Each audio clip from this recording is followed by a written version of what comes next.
Jamal Khashoggi, este nombre ya les resultará familiar a estas alturas. En las últimas semanas se ha convertido en uno de los nombres más repetidos en los medios de comunicación de todo el mundo.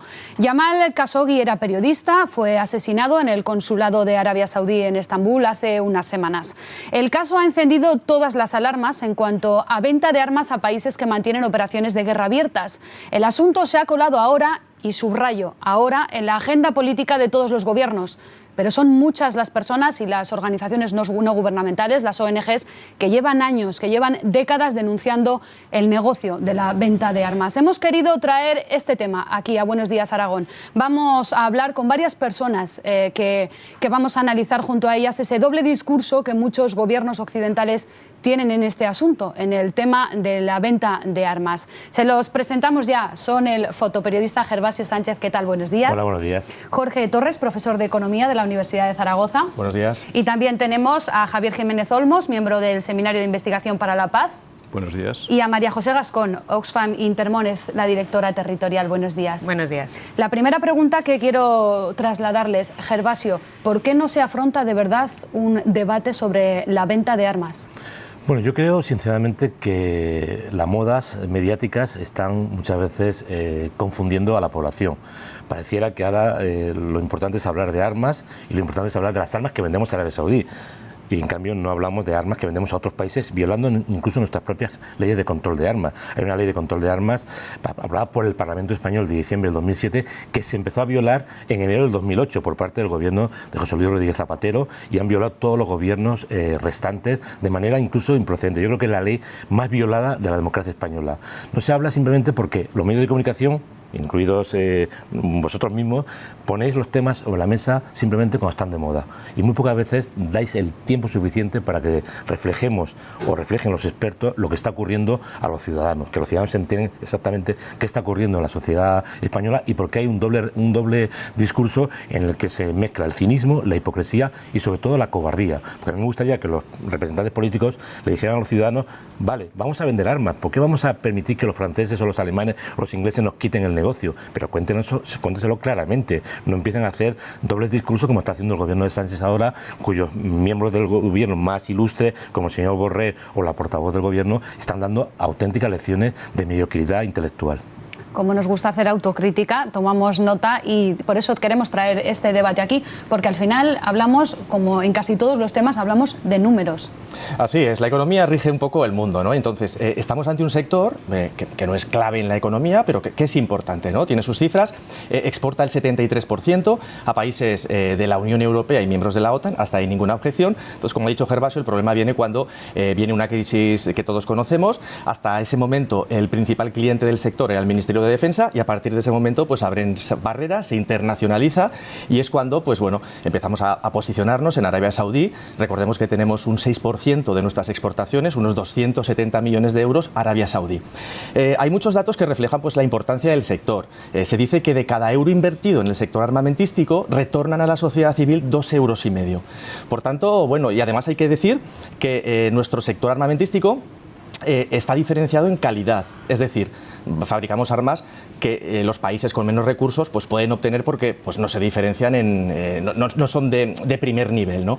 Por tanto, bueno, más cifras. Hay 250 empresas aglutinadas en torno al sector, que dan 22.000 puestos de trabajo de empleo directo. Un 8% también de esa facturación pues revierte en I+D, que esto es muy importante, pero claro, no podemos olvidar que no todo vale, ¿no? Es decir, no hay una verificación del uso. Luego muchas de nuestras armas pues acaban en la alianza de los países de Irak y del Golfo, y por tanto pues existe riesgo y se perpetran violaciones de los derechos internacionales, y bueno, y muchas de estas también acaban en manos del Estado Islámico, ¿no? Por tanto, todo esto hay que regularlo, evidentemente, y no todo vale, ¿eh? Pues aprovechando esas cifras que daba, vamos a continuar porque tenemos bastantes más, además obtenidas directamente de la web del Ministerio de Economía, de cuánto exportamos en material de defensa el año pasado. Enrique. Sí, vamos a conocer esos datos de 2017. Como dices, datos que están facilitados por el Ministerio de Economía, porque el año pasado España facturó más de 4.000 millones, en total 4.346 millones de euros la venta de armas. De estos 4.000 millones, el 79% fue destinado sobre todo fue conseguido gracias a la venta de aeronaves, aunque también se vendieron, por ejemplo, granadas o munición de artillería. Y vamos a conocer también cuáles son los principales mercados a los que España exporta, porque el principal mercado son los países de la Unión Europea, a la cabeza Alemania y el Reino Unido, pero también, si bajamos un poco más y miramos, en el quinto lugar está Arabia Saudí, el país de la polémica, con 270 millones de euros, y eso, Carolina, que todavía no se tienen en cuenta, desde luego, los barcos que se están construyendo en Navantia. Claro, porque si hablamos de más cifras, hay un montante todavía más global, que son los 21.000 millones de euros autorizados por el Gobierno de España para el año que viene y también para el siguiente. Desde Oxfam Intermón han organizado muchas campañas, lo llevan haciendo muchísimos años, pero la cosa parece que no cambia. Efectivamente, como decía Gervasio, pues realmente se está vulnerando con esta venta de armas a Arabia Saudí no solamente el derecho, la normativa española, sino también el Tratado Internacional de Comercio de Armas y también la normativa europea, con lo cual es claramente ilegal, ¿no? Estamos hablando de contratos ilegales. Llevamos desde la campaña de armas bajo control un montón de años ya trabajando junto a Amnistía Internacional, Greenpeace y Fundipau, denunciando estas cosas, porque no olvidemos que, como decía también, la moda es ahora por el contrato español, ¿no? Pero la guerra en Yemen lleva ya 3 años y medio prácticamente, ¿no? Entonces, bueno, nuestra labor fundamentalmente es dar a conocer estas situaciones a la ciudadanía para que nos apoyen a la hora de pedir, en este caso al gobierno de Pedro Sánchez, pues que paralice inmediatamente, porque es ilegal esta venta de armas, ¿no? Tenemos una campaña ahora en vigor que es conyemen.org, que invito a toda la ciudadanía que nos apoye y firmar para conseguirlo. Igualmente estamos haciendo otras propuestas a los parlamentos autonómicos y municipales para que aprueben una moción, igualmente en el sentido de parálisis de esa venta ilegal de armas, y bueno, y más todo el trabajo que estamos haciendo en Yemen en cuanto a ayuda humanitaria, ¿no?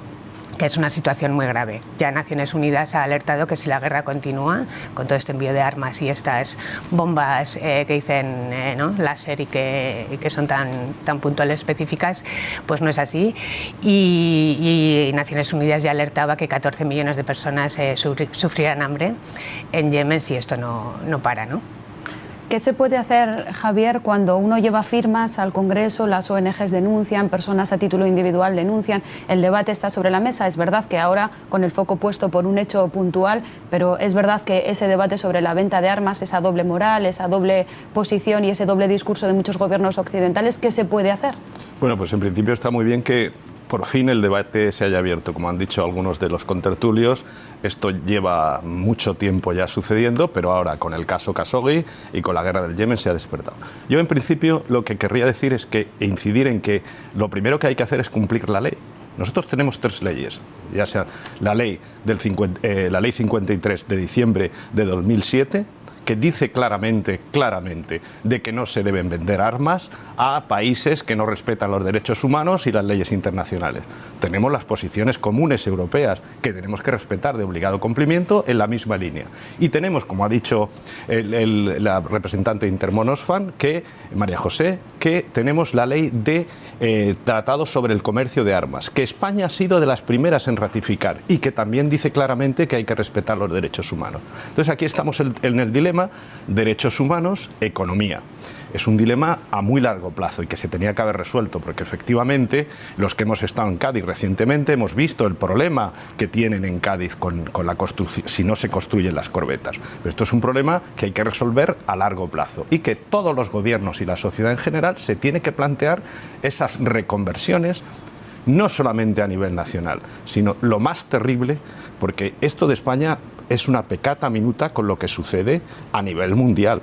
Hoy, por ejemplo, hemos visto con el acceso al poder de Bolsonaro que la empresa más importante de venta de pistolas, de armas ligeras, Taurus, que es brasileña, ha subido en bolsa una enormidad.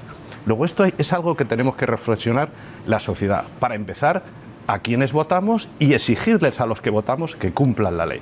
Claro, porque las políticas, precisamente una de las políticas de Bolsonaro es aumentar esos permisos para para la venta de armas. Pedro Sánchez se refería la semana pasada en el Congreso de los Diputados a este tema. Daba estas explicaciones en el Congreso sobre la venta de armas por parte de España a Arabia Saudí a colación precisamente de los contratos de esas 5 corbetas que supondrán 1.800 millones de euros y del que dependen 6.000 puestos de trabajo en la bahía de Cádiz.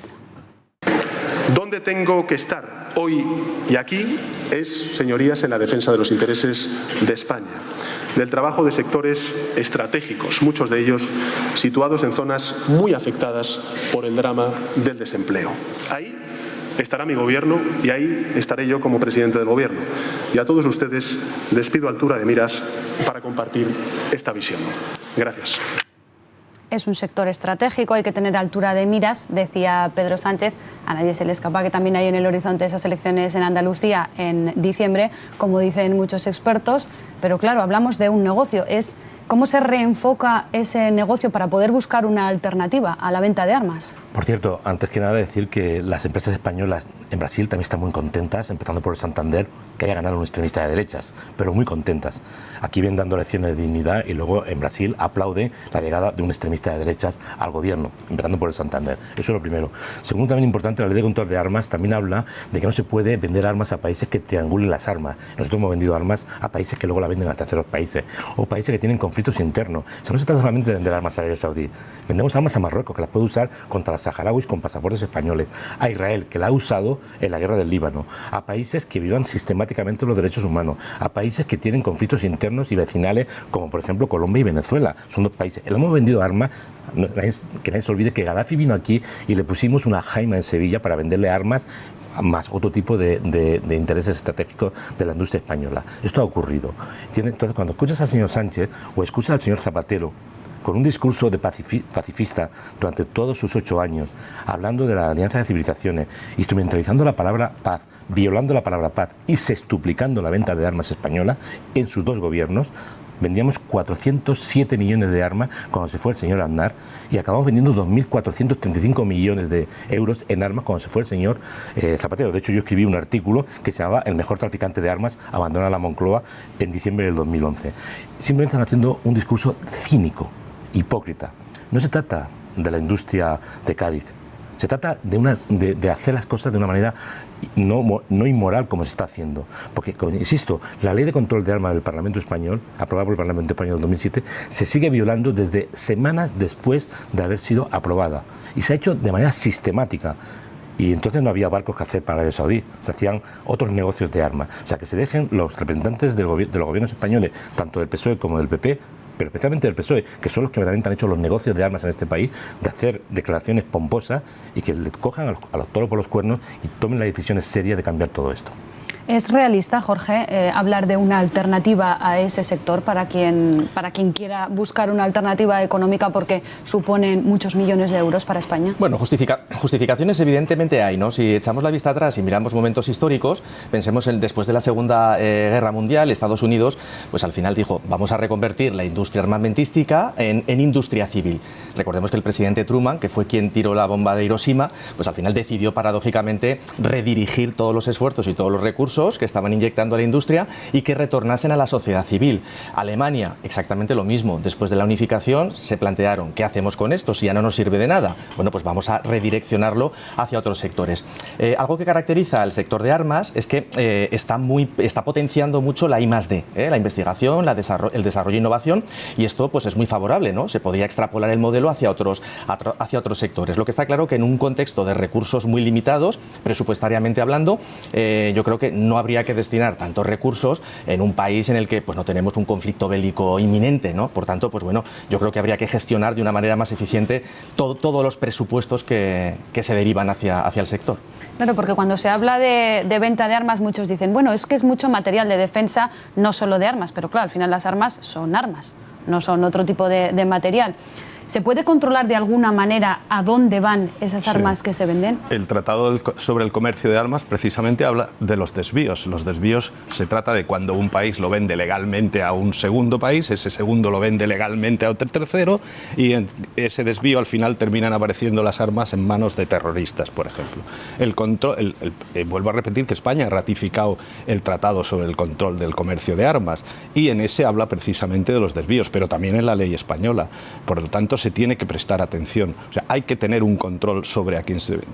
Yo no quiero ser tan... Yo quiero salir un poco en defensa porque, comparando con lo que sucede en otros países, en España tenemos una ley muy restrictiva, bastante restrictiva. El problema es que hay que cumplirla. Claro, si el problema es que no se cumple, ¿cómo se lucha contra eso? Hay que hacer el control, porque además esa misma ley da los mecanismos para que haya un control. O sea, una comisión interministerial que la preside el secretario de Comercio, en la que periódicamente hay que dar cuenta de a quién se vende, a quién no se vende, a quién se le deniega, por qué se le deniega, y además anualmente el secretario de Estado de Comercio tiene que dar cuentas en el Parlamento, las estadísticas. O sea, tiene un control. Ese control está en manos, por supuesto, de todos, empezar de la sociedad, los medios, desde siempre, y los políticos, nuestros representantes, a los que hay que exigirles que controlen esto. Claro, pero si la teoría está bien, sobre el papel, claro. El papel, como dicen, todo lo aguanta, sí. Pero claro, si en la práctica eso no se traslada y no hay ningún tipo de cumplimiento de esas leyes, de esas limitaciones,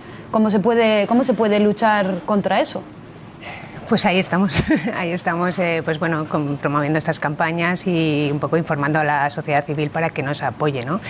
Al final, Yemen, que es lo que estamos hablando en este caso, ¿no? Por toda la coalición saudí que está allí luchando, lo que necesita es ayuda, no necesita armas. Y por muchos intereses económicos que haya y el sector sea muy, muy lucrativo, pues yo creo que está por encima de todos los derechos humanos y ese cumplimiento del derecho internacional, ¿no? Y sobre todo también del derecho humanitario, porque esas corbetas de Navantia, lideradas por Arabia Saudí, lo que están haciendo es bloquear los puertos de Yemen a la vez que están haciéndose con las ciudades principales, ¿no? Con lo cual también impide que llegue la ayuda humanitaria. Estamos aquí hablando de cifras muy grandes, ¿no? Y importes importantes de beneficios, pero nos estamos olvidando de toda esta gente yemení que está sufriendo. Está sufriendo el hambre, está sufriendo la guerra, está sufriendo la enfermedad. Van ya más de 6.000 muertos, ¿no? En esta guerra que comenzó hace 3 años y medio, como decíamos. Ha habido brotes de cólera, difteria, en fin, y el hambre, como decía antes, Naciones Unidas está alertando. Es una hambruna, una tragedia en toda regla. Entonces me parece que todo eso, esos derechos humanos que tiene que tener la gente, está por encima de cualquier consideración económica. Cuando yo era joven, muy joven, y estudiaba todavía en la universidad, el gobierno del señor Felipe González vendía armas a Irán y a Irak. Y salían barcos de los puertos españoles de Barcelona con hojas de rutas manipuladas con armas a Irán y a Irak. Y en una guerra que costó 1 millón de muertos participamos los españoles. Y yo recuerdo que en aquel tiempo había bastante mejor prensa actual e incluso había investigaciones y fue un periódico español el que investigó y sacó a colación lo que estaba haciendo el gobierno español. Recuerdo que hubo un debate, un lío muy gordo en el Parlamento español y el entonces ministro de Energía e Industria, que es de donde depende esta comisión interministerial, dijo, Luis Carlos Courasier, que luego fue presidente de la Bolsa de Valores, que nosotros vendíamos 6 veces menos que Francia. Esa fue la excusa. Hoy día ya no vendemos 6 veces menos que Francia. Nos hemos acercado peligrosamente a Francia y nos hemos convertido en una de las principales potencias del mundo en venta de armas, incluso en periodos de crisis económica. El único segmento de la sociedad española que, digamos, de alguna forma se ha mantenido en el candelero económico ha sido el sector armamentístico, y esto es una vergüenza. Yo cada vez que me encuentro armas españolas en los campos de batalla africanos o de otros países, siento vergüenza de mis autoridades políticas, del señor Felipe González, del señor Aznar, del señor Zapatero, del señor Rajoy y del señor Pedro Sánchez. Por eso preguntaba al principio, ¿qué hace falta para afrontar en profundidad y con ganas ese debate? Voluntad, no hay más. Muchas veces los temas más dificultosos y más complejos, con voluntad entre las partes, yo creo que se arreglan y se solucionan, ¿no? Claro, aquí hay muchos intereses que subyacen y los hemos comentado, ¿no? Y muchas veces también la inercia. Hay una partida presupuestada y sencillamente se miran los presupuestos del año anterior, se actualiza en base al IPC y adelante, a por otro presupuesto, ¿no? Este primer paso que ha dado Alemania, por ejemplo, que además se ha desmarcado, no la ha seguido nadie, es más cuestión de estética, empieza a haber algo de ética. ¿Qué significa este paso dado por Alemania, que ha sido el primer país, recordamos, que ha dicho que no va a vender armas a Arabia Saudí por la vulneración de... Yo creo que es una los moda en derechos estos momentos, es una moda. O sea, hay países que van a hacer puestas en escena durante unas semanas hasta que se baje el suflé de la tensión, que además me parece absolutamente de un cinismo tremendo, porque Alemania es uno de los países que más armas vende, y muy importante, la Comunidad Europea es la principal vendedora de armas ligeras del mundo. O sea, estamos hablando a nuestros ciudadanos de derechos, estamos hablando de protección de derechos de niños, de la infancia, de no sé qué, no sé cuánto. Cada día que se produce el Día Internacional de algo, aparecen nuestras autoridades haciendo discursos cínicos y luego tiramos bombas y vendemos bombas a países que las van a utilizar contra niños, porque, disculpen, es muy claro. Yo he escuchado estos días al señor ministro de Asuntos Exteriores, el señor Borrell, y a la ministra portavoz del gobierno, que es una señora que ha estudiado filosofía y letras y que al mismo tiempo es ministra de Educación, diciendo una cantidad de payasadas que dan vergüenza ajena. Porque solamente una persona sin un nivel intelectual puede decir esto. Y esto con una intención clara de engañar a la población y aprovecharse muchas veces de que la población, el ciudadano medio, no tiene la información suficiente. Y en ese sentido creo que las propias ONG tienen que intentar hacer campañas mucho más agresivas para que los ciudadanos sepan exactamente qué está pasando y que los medios de comunicación, de una vez por todas, dejen de utilizar el tema de armas cuando interesa en la agenda política de los políticos de turno. Bueno, pero también es un buen momento para volver a poner el foco. Hay que aprovechar todas las oportunidades siempre para debatir y para analizar. Hablaba Gervasio de ese papel a lo mejor más agresivo por parte de las ONGs. No sé si se plantean algún otro tipo de actuaciones. Está claro lo que comentábamos hace unos minutos, que llevando las firmas al Congreso y aunque haya tratados internacionales y haya leyes, al final esas leyes no se cumplen. ¿Se puede actuar de una manera más agresiva para conseguir algo más? Bueno, agresiva no sé si diría yo la palabra, ¿no? Seguramente se puede hacer más, lo que pasa es que al final son un montón de temas, un montón de injusticias las que suceden en el mundo. Esta, por supuesto, es muy importante y hay decisiones que matan, y con lo cual, como las que están tomando ahora los gobiernos, como digo, estamos en ello. Ojalá se sumen más gente, vuelvo a decir, con yemen.org para más apoyos, y también hacemos presión política. Quiero decir, las áreas de trabajo de Oxfam Intermón, más allá de la ayuda humanitaria en el país, proporcionando agua, saneamiento y demás, tiene que ver mucho también con la incidencia política que hacemos directamente, en este caso con el gobierno, ¿no? Previamente a la decisión de Pedro Sánchez de mandar finalmente las armas a Arabia Saudí, les enviamos una carta, nos reunimos con la Secretaría de Estado de Comercio, etcétera. Quiero decir que vamos en las dos líneas, ¿no? Incidencia política directa y concienciación ciudadana en la medida que podemos, ¿no? Lo que pasa es que los gigantes económicos y demás son muy fuertes, ¿no? Y al final, pues bueno, cuesta llegar, aunque en ello estamos. Cuando yo hablo de agresividad, me refiero un poco a lo que ha pasado estos días con el New York Times. El New York Times ha sacado un reportaje impresionante con una foto que ocupaba casi toda la página de la portada del New York Times, con un niño a punto de morir en Yemen. Es decir, hay que buscar formas de hacer entender a la gente que las corbetas españolas bloquean. Las corbetas que estamos vendiendo a Arabia Saudí sirven para bloquear puertos y para bombardear también.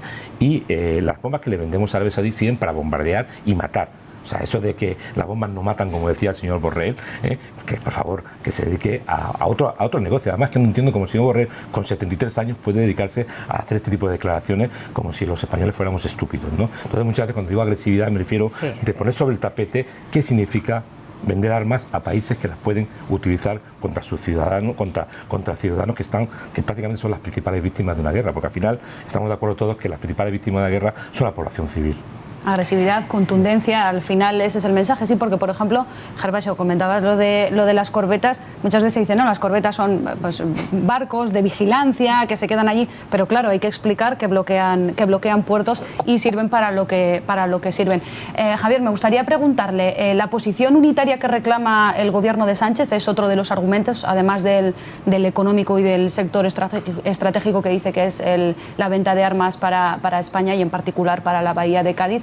Esa posición unitaria que reclama por parte de Europa para hacer frente a este debate, ¿es entendible? ¿No es entendible? ¿Nunca va a llegar? ¿No es realista? Dejando aparte los sectarismos políticos, que yo no entro en esto, yo creo que todos estos problemas son problemas globales, y Europa y la comunidad internacional tienen mucha responsabilidad. España por sí sola no va a poder hacer nada. O sea, imaginemos que el gobierno español toma una decisión unilateral. Yo quiero ser también un poco realista, incluso sería contraproducente, porque tenemos unos compromisos bilaterales, tenemos unos compromisos internacionales, internacionales y tampoco nos podemos permitir el lujo de ser un país aislado. Por tanto, el dilema es importante y con todo lo dicho, que lo primero tienen que ser los derechos humanos y respetar la legalidad internacional, también hay que bajar pie a tierra y ver que en el mundo donde estamos. Entonces, sin Europa, para empezar, no vamos a hacer nada. Y claro, Europa pasa porque si imaginemos que dejamos de vender armas, ¿qué hacemos con todo el montaje que tenemos ahora mismo socioeconómico? Habrá que darle una solución también. O sea, esto no es de un día para otro. Como se ha dicho aquí, como es un problema que ya lleva muchos años, hace muchos años que la política, que somos todos, tendríamos que habernos dedicado a estudiar en profundidad el problema y no dejarlo para cuando sale un caso muy mediático. Yo, desde este sitio que nos permitís hacerlo, insto a todos, la población, a todos, porque no es cuestión de los políticos, a que nos empecemos a preocupar por este debate seriamente, y empezamos a transmitirlo con serenidad, pero con contundencia, con respeto a la ley, con respeto a la legalidad internacional y los derechos humanos. Pues con esa petición nos quedamos. Les agradezco mucho que hayan venido a este debate breve, pero bueno, intenso y siempre bueno poner el foco en estas cosas. Gervasio Sánchez, gracias.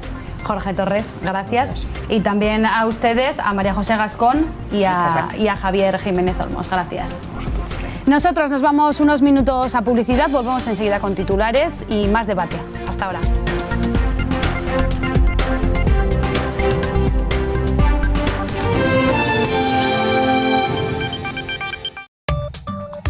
Volvemos en 4 minutos.